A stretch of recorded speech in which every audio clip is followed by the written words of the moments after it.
Hello everyone, hope you're doing well. We are back on the dev server and we're having a look at a new ship which is coming in for Japan. This is the Musashi, and what the Musashi is the sister ship of the Yamato. If you remember, in the summer, we ended up getting the IGN Yamato, one of the big mainstays of the updates, along with stuff like the Bismarck and the Iowa, and also many other fun machines. The Yamato, of course, was received exceptionally well by many, since it is one of the most popular ships ever to be built. Unfortunately, its story doesn't really fill with joy and also hope, but the actual vehicle being modeled in games and people playing them, they seem to enjoy it quite a lot. And the actual mysticism around these massive battleships is also something to behold. The Musashi, when it comes to War Thunder, is slightly different compared to the Yamato. This actually is a earlier variant from 1943, whereas if you have a look at the Yamato, it is the 1945 one. This means that it's set up in a slightly different configuration. They both have the same main guns, these big 460mm Type 94 guns with very, very nice rounds and a lot of penetration and damage. And then the secondaries is where it kind of differs. So for the Musashi, you actually keep the old 155s. So you can see here on the vehicle, it has four sets of triple mounted 155mm. You have one looking backwards, two on the sides here, and then also one in the front. If you compare that to what's on the Yamato removes the 155s on the side and basically just sticks a metric ton of AA and also secondary armaments. So you get all of these little blisters. Whereas with the Musashi, you just have the 155s, and then also you have some 25mm with it too.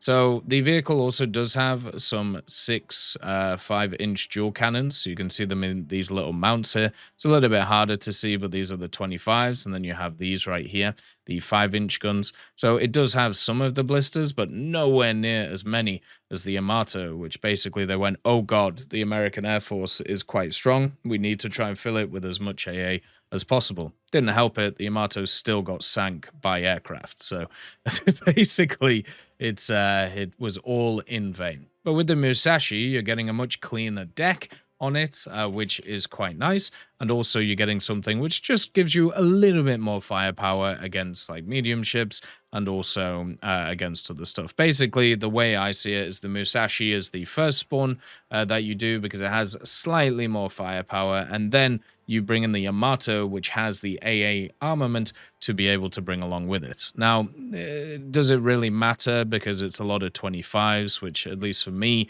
isn't very useful. And also at the same time, they've just in this update nerfed a lot of AA, basically meaning that they won't have as much of a distance compared to others. So for me, when I look at something like the Musashi, what I see is a vehicle which should still basically perform the same as the Yamato, because I've never been a fan of the 25mm. The 25mm for Japan, I feel like they just open up way too late, and higher BRs, especially at 8.7. You're dealing with a lot of vehicles that can bomb you from miles away, so it's just not really going to work very well. So everything else on it is pretty similar. You have the general armor of this vehicle, which is all based around the center. You have the 410mm of belt armor. You have the 350 in the front, protecting the ammo. And then also you have the 660mm of armor on the front of the turrets. You also have the large armor on the ammo elevators. It's so funny that 490mm is considered as orange on this vehicle because of how heavy the front of the turrets are. But you also have the 490 and 560mm protecting the ammo elevators. All of the little blisters of guns, they all have access to a bit of armor. And then the bridge itself has 500mm, meaning that it's going to be very hard to actually lose that when fighting in the competition. Even here in the center, there is just a bunch of kind of armor which is sat around, which is around the smoke funnels, which is something you don't usually see in these types of vehicles. Now, this vehicle has a lot of armor, but it also basically has a ridiculous amount of ammo. Like you can see in the front here how much this vehicle carries and also how many different little shell rooms they have. So if you are able to hit this, guess what? It pops like a like a balloon. And then you also have the ridiculous amount of ammo in the back. It's actually fantastically well modeled, but because it's so well modeled, it makes it very easy to destroy. It's been one of the key problems that the Yamato has had in War Thunder is the fact that this area gets targeted and it just pops and there's not really a lot you can do about it. So with the 155s, with all of these mini engines, with the smoke funnels, and then also the transmissions, you can see it's very similar to the Yamato in general. So, what is kind of the appeal of this vehicle? The appeal is you get another vehicle with these 460mm guns that you're able to basically take in a lineup. Because remember, when it comes to naval, what is the most important thing is actually forming 3 vehicle lineups. I understand that a lot of the time, especially at high tier naval, you don't end up dying that much because you're mainly facing bots. But the major thing that you need is more backups to be able to actually, further win the battle. And the Musashi, along with the Yamato and many others, now it means that you can bring in multiples of these vehicles and actually have kind of a full lineup at 8-7, which is something that a lot of nations don't have and a lot of nations kind of struggle with. So for me, I think it's good that these types of vehicles exist, even if they aren't that different compared to what is there before, because it's just another piece of the puzzle. It's just another iconic vehicle.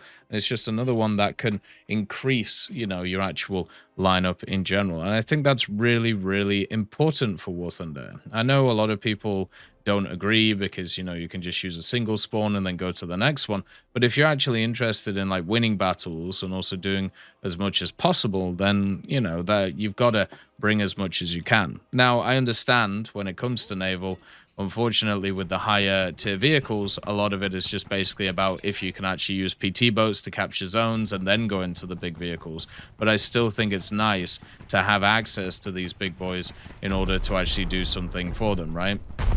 So yeah, basically on a broadside, what you have is 3 extra 155s, and that is literally all you really have. And then you have all of the little guns as well that will fire, just not as good as others. So, that's pretty much it for this type of vehicle.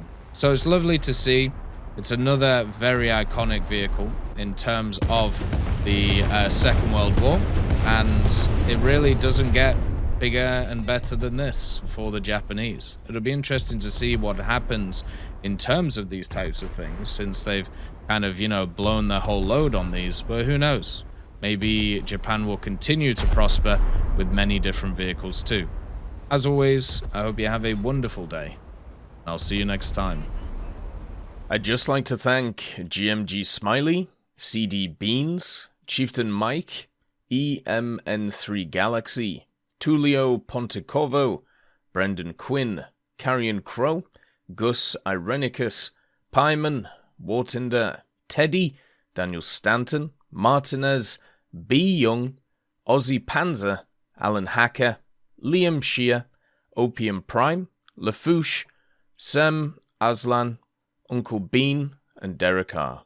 for supporting the channel.